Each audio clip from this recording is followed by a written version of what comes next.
নমস্কার, আমি জয়িতা মিত্র জয়ার হেসেল থেকে একটা ইউনিক রেসিপি আপনাদের জন্য নিয়ে এসেছি। যে রেসিপিটা করতে আপনাদের গ্যাস জ্বালাতে হবে না, মশলা বাটতে হবে না, কিন্তু একটা দারুণ ইউনিক রেসিপি। এটা খুলনা জেলায় আমার বাপের বাড়ি।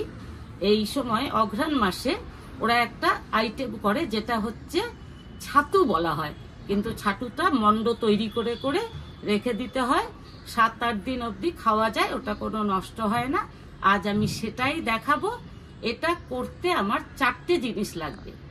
একটা হলো লাল টুকটুকে মূলো, চিড়ে কাঠখোলায় ভেজে গুঁড়ো করা খেজুরের গুড় ও নারকেল।